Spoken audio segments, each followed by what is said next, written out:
The moors of Northumberland in the winter of 1847 were a graveyard of ice and fog.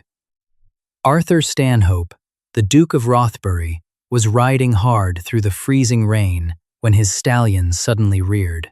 There, half buried in a snowdrift near the swollen banks of the River Coquet, lay a woman.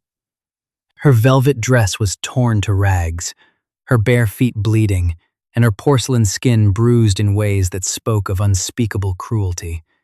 When Arthur pulled her freezing body into his arms, she did not beg for help. Her eyes fluttered open, wild and hollow, and she whispered a single terrifying sentence before slipping into the dark. "Don't let them hear the bells."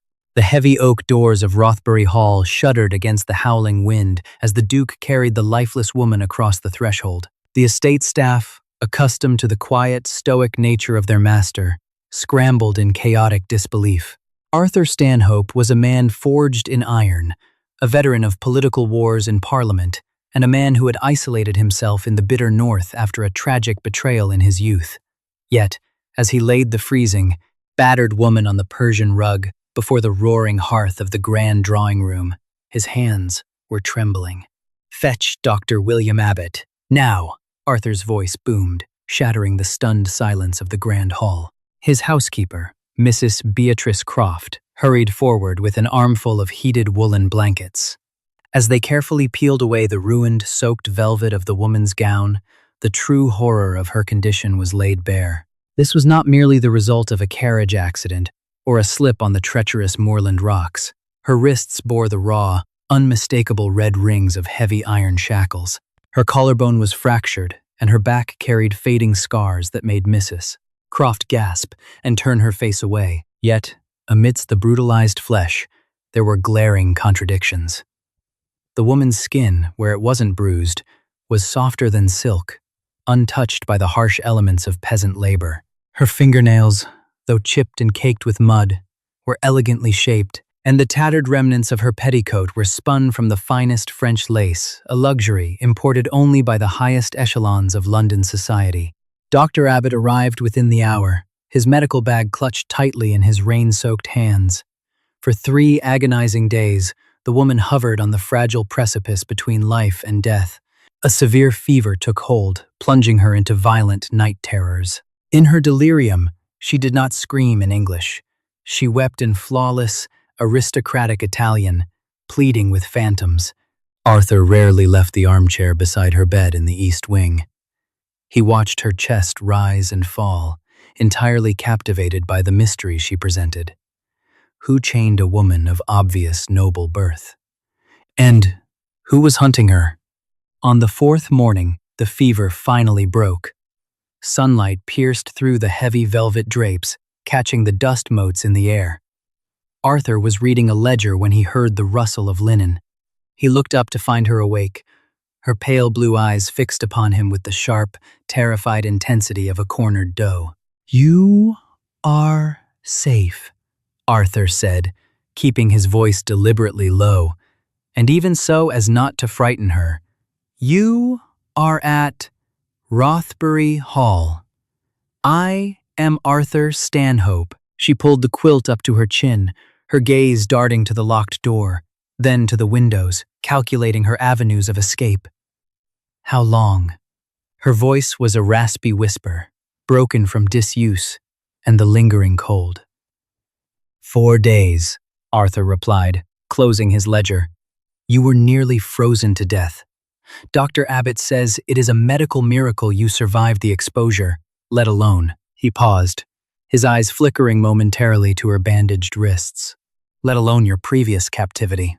She instinctively hid her hands beneath the blankets. "Who else knows I am here?" "Only my most trusted staff and the physician. None will speak a word." Arthur leaned forward, his piercing gray eyes studying her. "What is your name? Who did this to you?" She stared at him for a long, agonizing moment. The silence in the room stretched until it felt fragile enough to shatter. Finally, she lowered her eyes. "My name is Jane," she whispered, the lie so thick it practically hung in the air between them. "And I remember nothing else, only the snow, only running. Arthur knew she was lying. The meticulous pronunciation, the guarded posture, the desperate intelligence in her eyes. None of it belonged to a simple girl named Jane. But as he looked at the fresh bandages wrapping her fragile frame, he realized pushing her would only break what little trust he had established. "Very well, Jane," Arthur said quietly, standing up. "For now, you are my guest. You will heal here. And when you are ready to tell me the truth, I will be here to listen." As he walked out of the room, Arthur felt a strange tightening in his chest. He had brought a ghost into his home, a phantom who carried secrets dark enough to get her killed. And despite his own vows to never let another woman disrupt the ordered peace of his life, he knew he was already dangerously consumed by her. Weeks turned into a bitter, frost-bitten December, and Jane slowly began to physically heal within the stone walls of Rothbury Hall. As her bruises faded to pale yellow and her fractured bones knit back together, the vibrant, devastatingly intelligent woman buried beneath the trauma began to surface. Arthur found himself inexplicably drawn to her orbit. He abandoned his trips to London, ignoring the pressing demands of the House of Lords. Instead, he spent his evenings in the library with her. Jane proved to be an enigma that fascinated him endlessly. She claimed to have no memory of her past. Yet when Arthur challenged her to a game of chess, she dismantled his defenses with the ruthless, calculated precision of a military general. When she read from his vast collection, she casually corrected the translations of ancient Greek texts. One evening, a fierce blizzard trapped them both in the drawing room. The fire crackled, casting dancing shadows against the mahogany walls. Jane was seated at the grand pianoforte, her bandaged fingers hovering over the keys. For weeks, she had only stared at the instrument. Tonight, she pressed a single key, then another. Suddenly, her hands took flight. She played a haunting, complex sonata by Beethoven, her body swaying with the raw emotion of the music. It was a performance born of years of rigorous, expensive instruction, played with a sorrow that made Arthur's breath hitch in his throat. He stood in the doorway, completely mesmerized. The stoic Duke of Rothbury, who had locked his heart away in a fortress of duty and isolation, was falling irrevocably in love with a woman whose real name he did not even know. When the final chord faded into the silence of the room, Jane's hands dropped to her lap, and a single tear slipped down her cheek. "You play with the skill of a royal virtuoso," Arthur murmured, stepping into the room. Jane flinched, quickly wiping her face. "Muscle memory, Your Grace. It seems my hands remember what my mind refuses to." Arthur stepped closer, stopping just behind the piano bench. The scent of her lilac and rain was intoxicating. "Your mind remembers, Jane. I see it in your eyes when you look out the window at the moors. You are waiting for someone to come for you, not to rescue you, to finish the job." Her breath hitched. She refused to look at him, her knuckles turning white as she gripped the edge of the piano bench. Before Arthur could press further, heavy, urgent footsteps echoed in the hallway.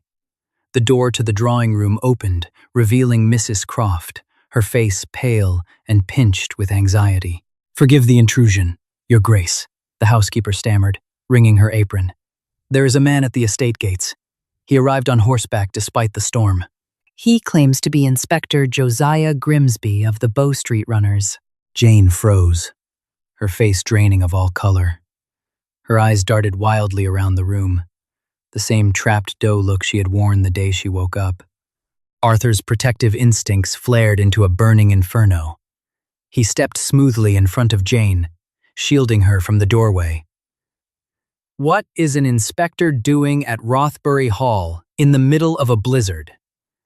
"He is inquiring about a fugitive, Your Grace," Mrs. Croft said, lowering her voice. "A runaway governess accused of grand larceny and the attempted murder of her employer in London. He has a warrant to search the surrounding estates. Arthur felt a cold knot form in his stomach. Attempted murder? Larceny? He looked back at Jane. She was trembling violently, her hands clutching her throat as if she were suffocating. The terror radiating from her was so palpable, it felt like a physical weight in the room. "Tell the inspector that the Duke of Rothbury does not take kindly to being disturbed at this hour," Arthur commanded, his voice dripping with aristocratic authority. "Inform him that no one has crossed my borders in weeks, and if he wishes to search my home, he will need a mandate signed directly by the Prime Minister. Send him away, Mrs. Croft." "Yes, Your Grace." Mrs. Croft bowed quickly and hurried away. As soon as the door clicked shut, Jane collapsed against the piano, a ragged sob tearing from her throat. Arthur was beside her in an instant, pulling her trembling body into his arms. He didn't care about propriety. He didn't care about the risk. He only knew he had to anchor her. "I am not a thief," she wept into his chest, her fingers clutching the lapels of his coat as if she were drowning. "Arthur, I swear to you, I am not a thief." It was the first time she had used his Christian name. The sound of it on her lips sent a shockwave through his system. "I know you aren't," Arthur whispered fiercely, pressing his cheek against the top of her head. "I will not let him take you. I will not let anyone take you." "You don't understand the power this man wields," she cried, her voice cracking with despair. "If he knows I am here, he will burn this manor to the ground to get to me. He will kill you, Arthur. You must let me run." "You are not running anymore," Arthur said, gripping her shoulders and forcing her to look him in the eye. "I am the Duke of Rothbury. No man steps foot on my land without my leave. But you must tell me the truth. Who is hunting you? What did you do?" Jane stared at him, tears streaming down her face. She reached into the bodice of her dress, her trembling fingers retrieving a heavy, gold locket hidden on a thin chain. An item. Mrs. Croft must have missed when they undressed her on that first night. She pressed the cold metal into Arthur's palm. "Open it," she whispered. Arthur held the gold locket to the firelight. It was extraordinarily heavy, cast in solid gold and engraved with a coat of arms he recognized instantly. A rearing stag intertwined with thorned roses. It was the crest of the Montgomery family, one of the wealthiest, most ruthlessly powerful political dynasties in the British Empire. His blood ran cold. He pressed the hidden clasp, and the locket sprang open. Inside, there was no miniature portrait or lock of hair. Instead, there was a tightly folded square of vellum, covered in microscopic, densely packed numbers and letters. It was a cipher, a highly sophisticated one, the kind used by the War Office. Arthur looked up at the woman standing before him. The fragile, broken girl from the moors vanished, replaced by a woman of startling, regal defiance. She stood taller now, her chin tilted up, resigning herself to the absolute truth. "My name is not Jane," she said, her voice steadying, ringing with the refined authority of the aristocracy. "I am Lady Catherine Montgomery, daughter of the late Earl of Somerset and widow of Lord Thomas Montgomery." Arthur took a step back, as if he had been physically struck. "That is impossible," he breathed, his mind racing. Lady Catherine Montgomery died 6 months ago, in a tragic fire at the Somerset estate in Kent. I attended the memorial service myself. The entire country mourned. The country mourned a pile of ashes and the corpse of a poor scullery maid, my husband, dressed in my jewelry," Catherine said bitterly, a dark, cynical smile twisting her lips. "Thomas needed me dead, but more importantly, he needed the world to believe I was dead, so he could inherit my family's estate and my father's shipping fleet without an investigation." Arthur's mind spun with the magnitude of her words. Lord Thomas Montgomery was not just a powerful earl. He was the current Secretary of State. He was a man Arthur worked with, a man who dined at the Queen's table, and most terrifyingly of all, Thomas is a monster, Catherine continued, pacing the floor, the dam of her silence finally breaking. 6 months ago, I discovered that my father's death was not a stroke. Thomas poisoned him. He used a slow-acting digitalis tincture to mimic heart failure. When I found his private ledgers, when I realized he was using my father's shipping fleet to smuggle illegal armaments to revolutionary factions in Europe, I copied the ledgers into that cipher. She pointed a trembling finger at the locket in Arthur's hand. I tried to take it to the authorities, but Thomas caught me.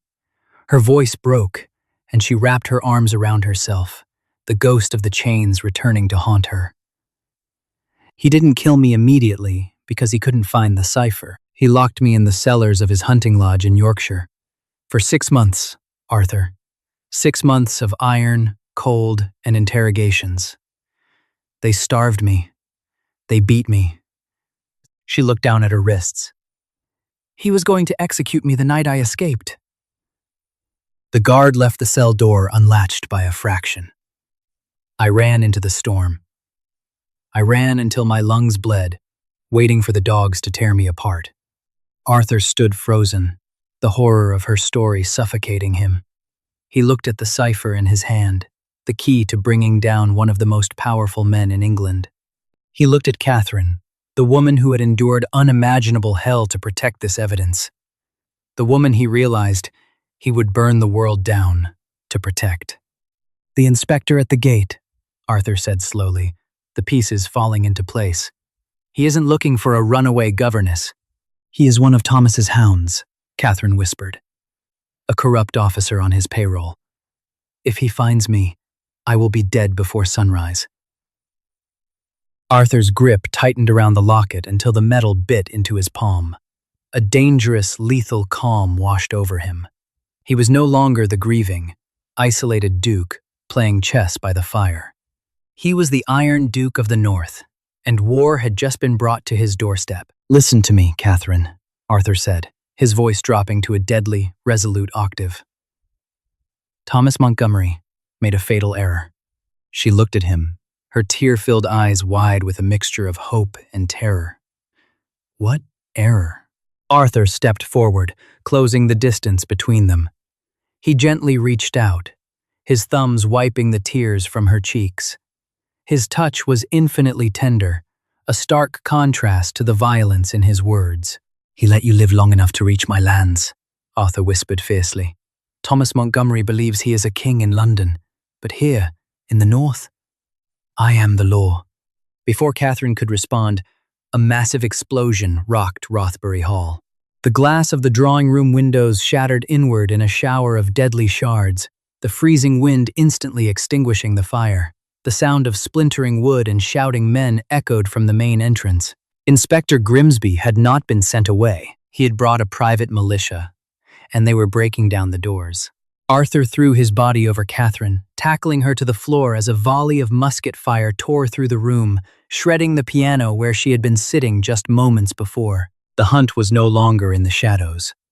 The wolves had entered the manor, and the battle for Catherine's life and the truth had just begun. The concussive force of the blast sent a shockwave of shattered glass and splintered mahogany tearing through the drawing room. Smoke, thick and choking with the bitter stench of saltpeter, billowed into the air, plunging the room into chaotic darkness.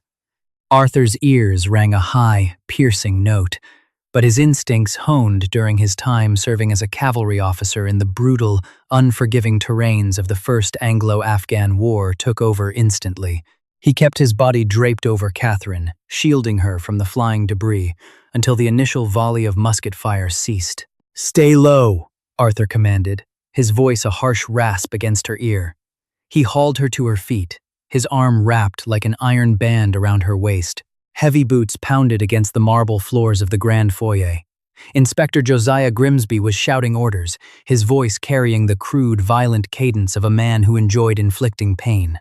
"Tear the place apart! The Duke is a traitor to the crown. Kill him if he draws, but I want the woman alive. Lord Thomas will have my head if she slips away."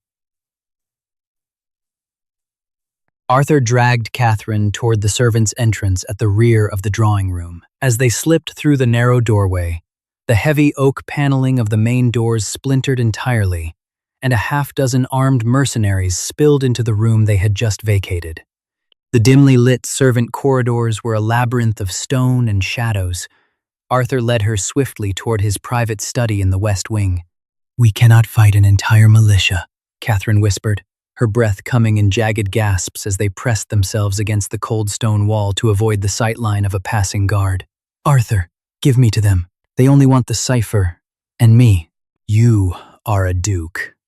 If you surrender me, they will not dare kill you." Arthur stopped, pinning her with a glare so fierce it made the breath catch in her throat. "Do not ever ask me to do that again. I am a Stanhope. We do not surrender our own to butchers." He reached out, his thumb grazing her bruised cheek. "You are under my protection, Catherine. That means we live together, or we fall together." He pushed open the heavy oak door of his study and immediately strode to the massive fireplace. Reaching beneath the intricately carved wooden mantel, he retrieved a hidden mahogany box. Inside rested a pair of exquisitely crafted percussion-dueling pistols and a leather pouch of ammunition. He loaded them with practiced, deadly efficiency, handing one to Catherine. "I don't know how to shoot," she said, staring at the weapon as if it were a venomous snake. "Point it at the center of a man's chest and pull the trigger," Arthur said grimly, "but hopefully it will not come to that." He moved to the towering bookcase lining the far wall. Reaching behind a collection of Greek tragedies, he pulled a concealed lever. With a heavy, grinding groan, the entire bookcase swung outward, revealing a narrow, pitch-black passageway, smelling of damp earth and centuries-old dust. "Priest holes," Arthur explained, ushering her inside. "Built during the Reformation to hide Catholic sympathizers. This tunnel leads down to the old wine cellars, and from there, a smuggler's route drops directly to the banks of the River Coquet." Before they could step fully into the dark, a frantic rapping echoed against the study doors. Arthur raised his pistol, cocking the hammer. "Your Grace, it is me!" Mrs. Croft's voice hissed through the wood. Arthur lowered the weapon and pulled the door open a fraction. His housekeeper slipped inside, her apron stained with soot, a heavy iron fireplace poker clutched in her trembling hands. "They are tearing the manor to pieces, Your Grace," Mrs. Croft panted.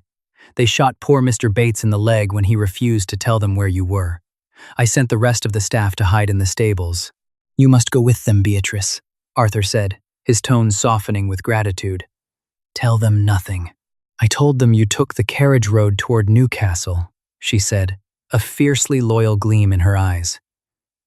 "It bought you a few minutes. But Grimsby is no fool. He is bringing dogs inside." Catherine shuddered, the memory of the hunting hounds in Yorkshire rushing back to her. "Go, Mrs. Croft. Hide," Arthur ordered.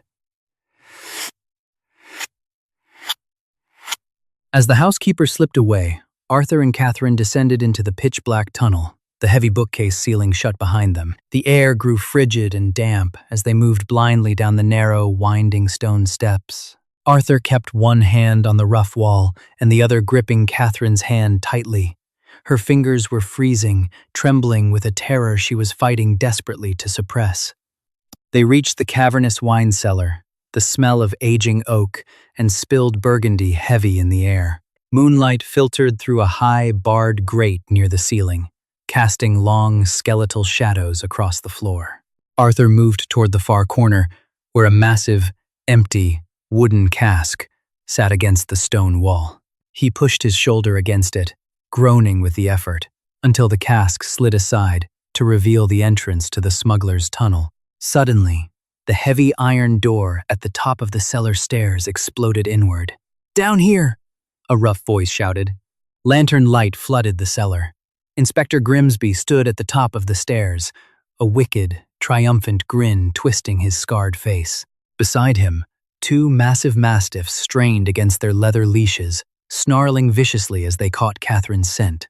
Behind the inspector, 4 armed men raised their muskets. "The Duke of Rothbury," Grimsby sneered, descending the steps slowly. harboring a fugitive and a thief. Lord Thomas will be most displeased to hear of your treason. You are trespassing on ducal lands with an unsanctioned militia, Grimsby, Arthur said, his voice echoing with cold authority. He stepped in front of Catherine, raising his pistol, aiming squarely at the inspector's chest. I suggest you turn around before I put a ball through your heart. Grimsby laughed, a wet, grating sound. You have one pistol, Your Grace. I have 4 rifles pointed at your head, and my dogs are very hungry. Hand over the woman. I will give you nothing, Arthur snarled. Have it your way. Kill the Duke. Take the bitch alive, Grimsby ordered. As the men raised their rifles, Arthur didn't aim at Grimsby. He violently swung his pistol to the left and fired directly into the massive wooden support beam holding up the towering racks of heavy oak wine barrels. The shot shattered the old wood. With a deafening, thunderous crack, the entire rack collapsed. Dozens of massive, full barrels weighing hundreds of pounds cascaded downward like a wooden avalanche, crushing the stone steps and burying 2 of the mercenaries in an explosion of splintering oak and crimson wine. The cellar descended into absolute chaos.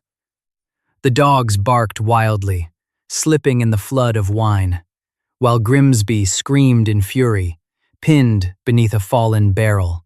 Now! Arthur roared. He grabbed Catherine by the waist and practically threw her into the dark opening of the smuggler's tunnel, diving in right behind her. They scrambled through the freezing, muddy darkness of the tunnel, the sounds of Grimsby's fury echoing behind them. The passage sloped downward sharply until they burst out into the freezing night air. They were at the base of the cliffs, the swollen, violent waters of the River Coquet rushing violently before them. Hidden in the dense reeds was a small, flat-bottomed skiff Arthur used for fishing. He pushed it into the icy water, lifting Catherine into the boat before leaping in himself and grabbing the oars.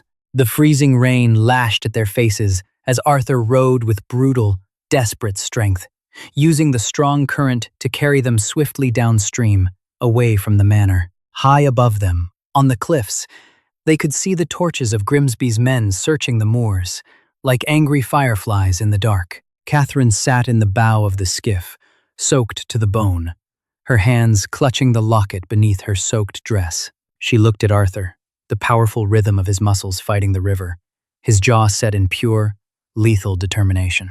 He had sacrificed his home, his safety, and his aristocratic peace, all to save a woman he barely knew. "Where do we go now?" she asked, over the roar of the water. Arthur looked at her, his eyes burning with a dark, terrifying promise of retribution. "We go to London," Arthur said. "It is time to kill a monster." The glittering heart of London's high society in late January of 1848 was entirely oblivious to the blood that had been spilled in the frozen north. The political season was at its zenith, and the grandest event of the winter was taking place at the palatial Mayfair residence of Lord John Russell, the Prime Minister of Great Britain. The ballroom was a suffocating sea of silk, diamonds, and aristocratic power. Chandeliers, ablaze with 1,000 wax candles, cast a golden glow over the diplomats and members of Parliament who danced and drank imported champagne, blissfully ignorant of the rot festering within their very ranks. At the absolute center of the room, surrounded by a circle of fawning admirers, stood Lord Thomas Montgomery. The Secretary of State was a strikingly handsome man, impeccably dressed in a tailored midnight velvet coat, exuding the effortless, arrogant charm of a man who believed himself entirely untouchable. He was currently regaling Lord Palmerston and a group of French dignitaries with a charming, fabricated anecdote about his late wife's charitable heart, his smile sharp and utterly false. Then, the grand double doors of the ballroom swung open with a resounding, violent crash that brought the orchestra to a screeching, dissonant halt. The immediate silence in the room was deafening. Every eye turned toward the entrance.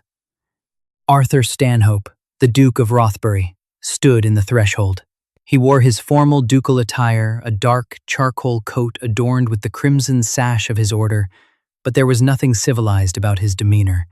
He looked like a wolf who had just breached a sheepfold. His face was carved from granite, his gray eyes locked onto Thomas Montgomery with a murderous, unyielding intensity that made the surrounding crowd instinctively part, creating a wide, tense path between the two men.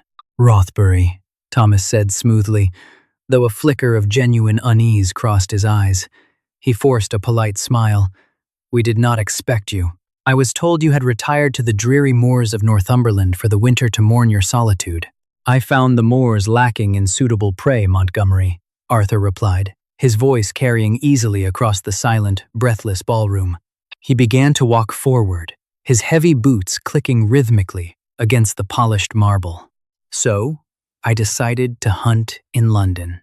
Prime Minister Lord John Russell, a man of slight build but immense political gravity, stepped forward from the stunned crowd, his brow furrowed in severe displeasure. "Your Grace, this is a celebration of peace and diplomacy. Whatever personal grievance you have with the Secretary of State, it can be handled in the chambers of Parliament." "I am afraid Parliament is thoroughly compromised, Prime Minister," Arthur said, stopping a mere 3 feet from Thomas. "Lord Thomas has been utilizing his political position and the shipping fleet of the late Earl of Somerset to smuggle artillery to revolutionary insurgents across the English Channel. He is guilty of high treason against the Crown." A collective gasp rippled through the ballroom. Lady Sarah Jersey, a formidable patroness of society, dropped her lace fan. Older lords muttered in outraged shock. Thomas threw his head back and laughed a rich, booming sound of practiced dismissal. "Have you gone utterly mad, Arthur? The isolation of the North has clearly broken your mind. These are outrageous, slanderous lies. Where is your proof of these phantom crimes? Where is your witness?" "My witness was delayed," Arthur said softly, a dark, dangerous smile finally touching his lips. "She had a rather difficult journey escaping your private hell in Yorkshire." Arthur stepped aside. From the shadows of the hallway, a woman walked into the brilliant, unforgiving light of the chandeliers. She was dressed in a breathtaking gown of deep, sapphire silk, her dark hair swept up in an elegant arrangement laced with silver pearls. She walked with the unyielding, regal grace of a queen ascending a scaffold. She did not look broken. She did not look like the hunted, starved girl freezing in the snow. She looked like an absolute goddess of vengeance. The ballroom erupted into sheer, unadulterated pandemonium. "Good God in heaven," Lord John Russell whispered, his face draining of all colour. He staggered back a step. "Lady Catherine."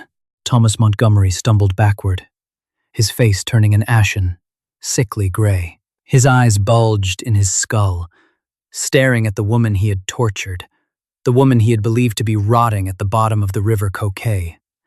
For the first time in his privileged, wicked life, the Secretary of State knew absolute, paralyzing terror. "Hello, Thomas," Catherine said, her voice dripping with pure ice. "You look pale. Have you seen a ghost?" "She is dead!"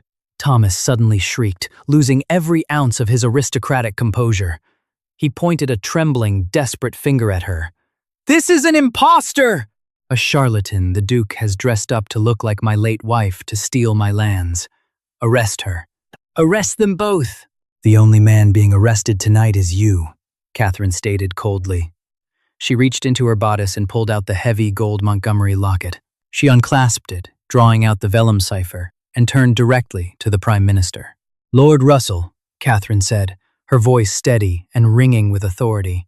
"This is a cipher detailing every illegal armaments transaction my husband authorized over the last 4 years, including the funds he embezzled from the National Treasury. He murdered my father with digitalis to seize the fleet, and when I discovered it, he locked me in the cellars of his Yorkshire lodge to rot."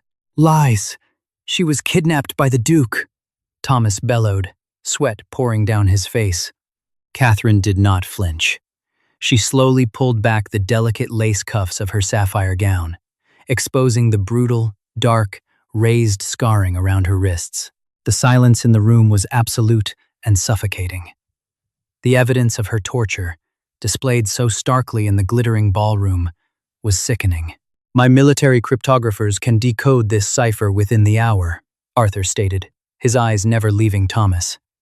"But I suspect you will not need an hour, Prime Minister. Look at the man." Thomas was panting like a cornered rat. He looked at the surrounding crowd, his friends, his political allies, his peers. They were staring at him with undisguised horror and disgust. He was completely trapped. With a sudden, feral scream, Thomas pulled a small silver derringer from his waistcoat pocket, leveling it directly at Catherine's chest.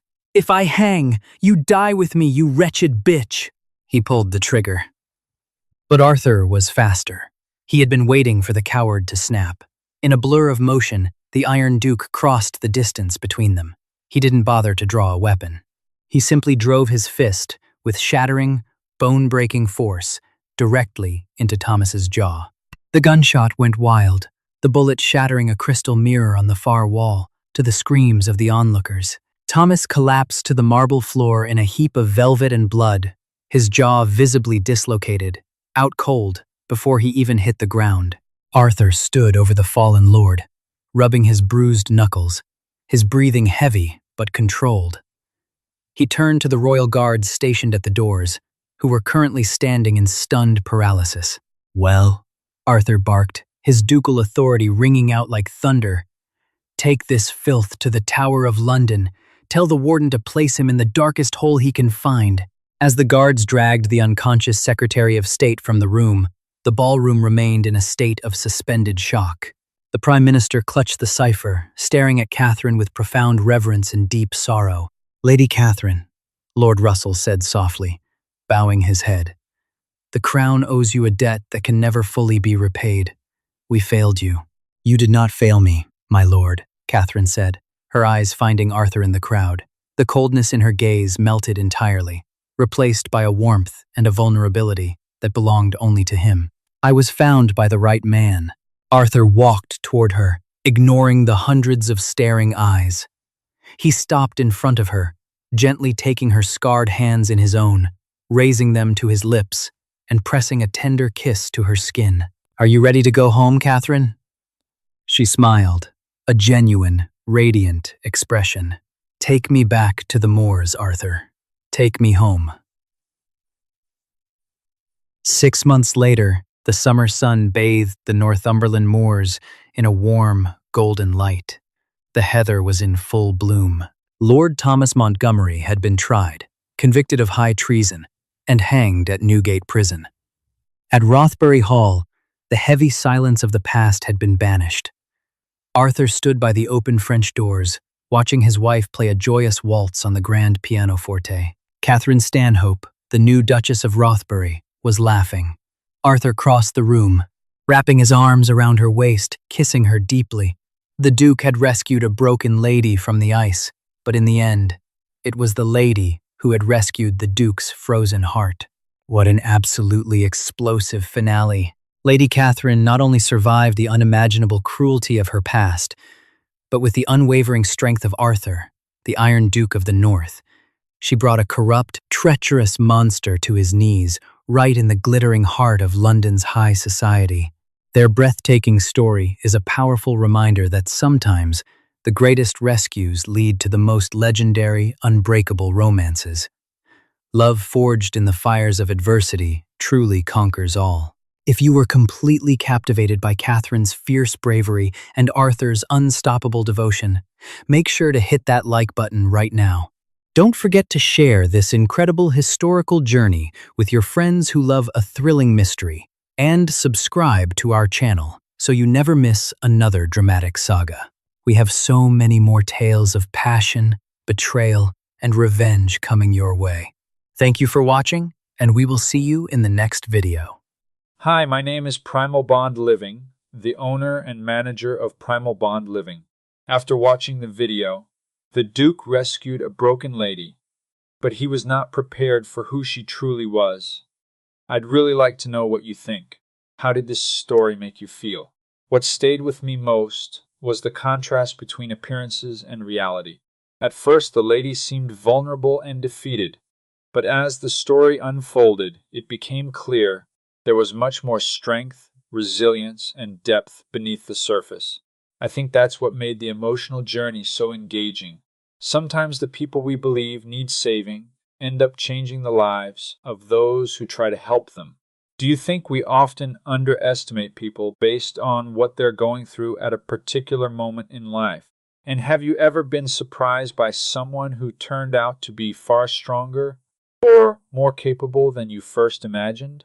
Stories like this remind me that everyone carries a story we can't immediately see, and that true character often reveals itself over time. If this story stayed with you after the ending, I'd love to hear your thoughts in the comments.